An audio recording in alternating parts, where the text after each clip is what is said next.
नमस्कार, माझे नाव चेतश्री सचिन भुसारी, विद्यालंकार पॉलिटेक्निक वडाळा मुंबई।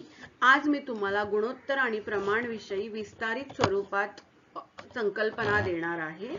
गुणोत्तर आणि प्रमाण तुम्ही वरच्या इयत्तेमध्ये 7वी आणि 6वी मध्ये पण शिकला असाल, पण 9वी मध्ये आपण विस्तारित स्वरूपात गुणोत्तर आणि प्रमाण शिकूया। प्रथम आपण गुणोत्तर म्हणजे काय हे जाणून घेऊया। आता गुणोत्तर म्हणजे काय, ज्या वेळेला दोन संख्या आपण ज्या वेळेला एकमेकांसोबत त्याची तुलना करतो, कंपेअर करतो, ओके, त्यालाच आपण काय बोलतो, गुणोत्तर बोलतो। मग फक्त हे गुणोत्तर दोन संख्यांची तुलना करून होऊ शकतं का? नाही, गुणोत्तर दोन संख्यांची आपण तुलना करू शकतो, बट त्याच्यासोबत 3 किंवा 3 पेक्षा अधिक संख्यांमध्ये पण आपल्याला गुणोत्तर विस्तारित करता येतं। तर गुणोत्तर म्हणजे नक्की काय, तर त्यासाठी आपल्याला प्रथम मी तुम्हाला एक्झाम्पल देते की आपण रवा लाडू किंवा बेसन लाडू जे दिवाळीत करतो, ओके, तर रवा लाडू आणि बेसन लाडू, आपण रवा लाडूचे उदाहरण घेऊया। त्याच्यामध्ये तूप, रवा आणि साखर वापरतो आपण। तर त्याच्यामध्ये तूप, रवा आणि साखर याचे प्रमाण जे आहे ते प्रमाण फिक्स असते। ते प्रमाण जर आपण चेंज केले तर आपला तुपाचा लाडू जो आहे तो स्वादिष्ट नाही बनत। तर तूप, रवा आणि साखर याचे प्रमाण कसे असते, गुणोत्तर आपण कसं बघणार, तर तूप, रवा आणि साखर याचे प्रमाण 1:3, 3:2 असते। म्हणजेच काय, जर मला रवा लाडू बनवायचा आहे तर जर मी 3 वाटी जर रवा घेतला तर त्यासाठी मला 1 वाटी तूप आणि 2 वाटी साखर पाहिजे। ह्याच्यामध्ये तूप आणि रव्याला आपण वेगळं करून बघूया की त्याचे गुणोत्तर काय असेल। तूप आणि रवा 1 आणि 3, म्हणजे 1 वाटी तूप मध्ये तुम्ही 3 वाटी रवा जर टाकला तर तुमचा रवा लाडू बरोबर बनेल। किंवा रवा आणि साखर मध्ये 3:2, म्हणजे जर 3 वाटी रवा असेल तर 2 वाटी तुम्ही साखर टाका।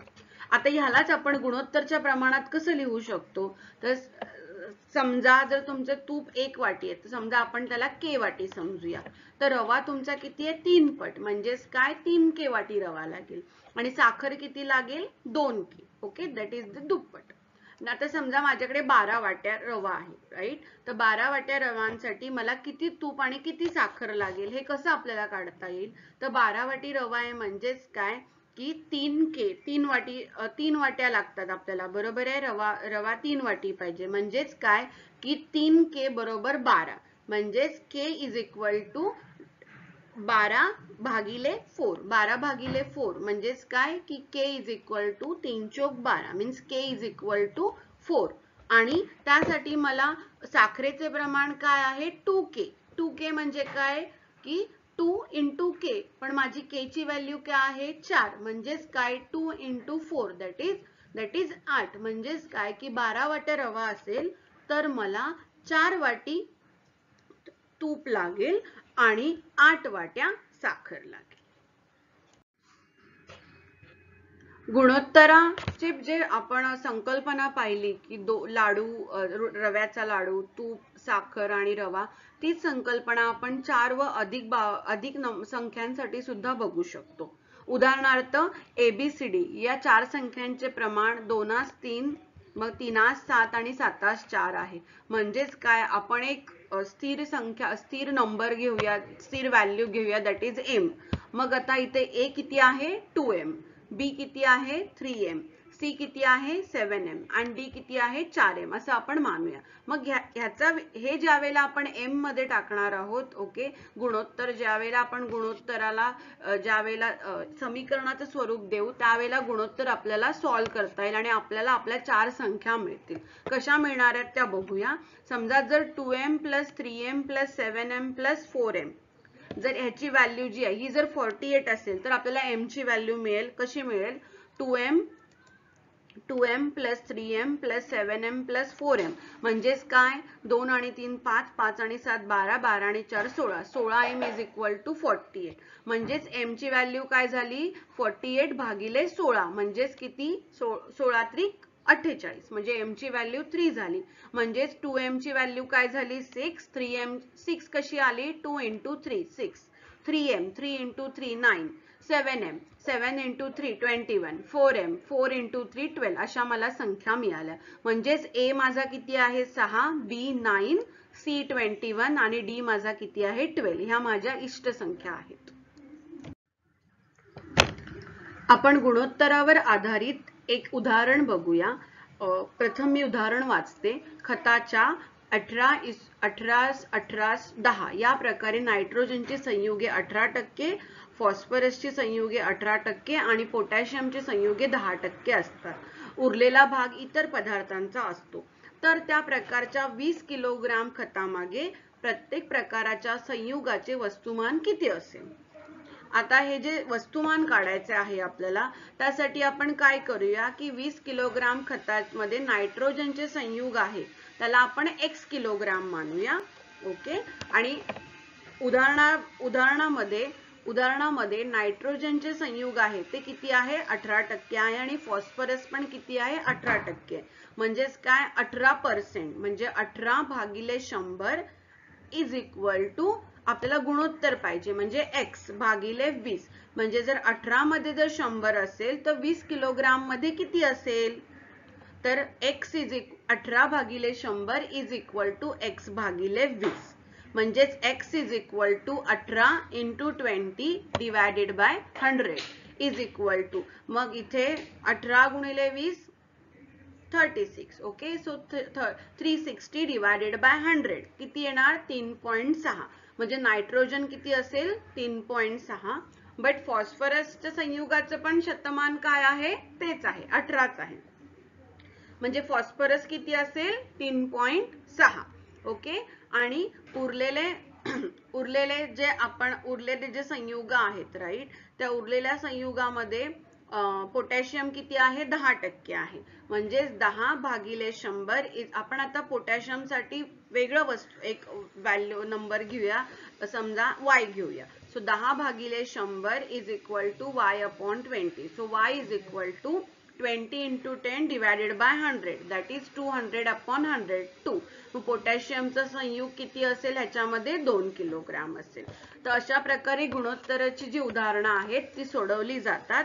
त्यामध्ये आपल्याला सुरुवातीला x आणि y किंवा z जशा प्रकारे तुम्हाला एक्झाम्पल असेल त्या एक्झाम्पल मध्ये जेवढ्या व्हॅल्यूज असतील त्या व्हॅल्यूजना तुम्हाला x आणि y मानून तुम्हाला हे उदाहरणं सोडवायला लागतील. आता आपण नेक्स्ट आपलं जे आहे ते आहे आपलं समप्रमाण आणि व्यस्त प्रमाण. आपण आता समप्रमाण आणि व्यस्त प्रमाण म्हणजे काय ते बघूया. प्रथम आपण समप्रमाण म्हणजे काय त्याबद्दल जाणून घेऊया. आता समप्रमाण समजून घ्यायला एक उदाहरण आहे की एक मोटार गाडी 1 लिटर पेट्रोल मध्ये 10 किलोमीटर जात असेल तर ती गाडी 20 लिटर पेट्रोल मध्ये किती जाईल? तर 20 गुणिले 10 200 किलोमीटर जाईल. तसेच ती गाडी 40 लिटर पेट्रोल मध्ये किती जाईल? तर 40 गुणिले 10 400 किलोमीटर अंतर जाईल. आता हेच आपण सारणी स्वरूपात टॅब्युलर फॉर्मॅट मध्ये बघूया की पेट्रोल समजा मला x लिटर आहे आणि अंतर काय आहे माझं y किलोमीटर.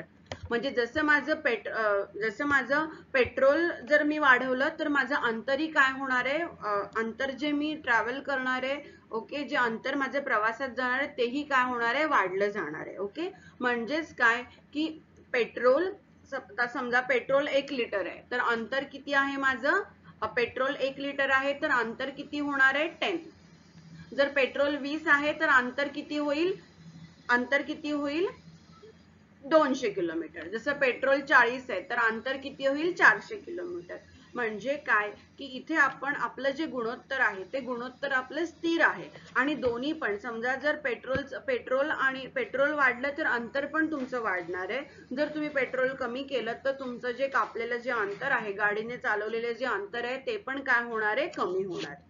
मग अशा ह्याच्यामध्ये आपण काय म्हणू शकतो की हे जे एक्झाम्पल आहे, उदाहरण आहे, हे उदाहरण आपलं समप्रमाणाचं आहे. म्हणजे काय की याच्यामध्ये ज्या दोन्ही आपण राशी ज्या वापरल्यात पेट्रोल आणि अंतर, या दोन्ही राशी ज्या आहेत कापलेले अंतर आणि वापरलेले पेट्रोल, या दोन्ही राशी आपल्या समप्रमाणात आहे. म्हणजे पेट्रोल वाढलं की आपलं अंतरही वाढणार आहे. तर असं जे प्रमाण आहे या प्रमाणाला आपण काय म्हणतो समप्रमाण. तर समप्रमाण आपण कसं दाखवणार की ज्या राशी आहेत, उदाहरणार्थ पेट्रोल आणि अंतर, तर x अपॉन y, x भागिले y. आता इथे पहिल्या ह्याच्यामध्ये एक आपलं 1 लिटर पेट्रोल होतं, आपण किती गेलो 10 किलोमीटर म्हणजेच 1/10.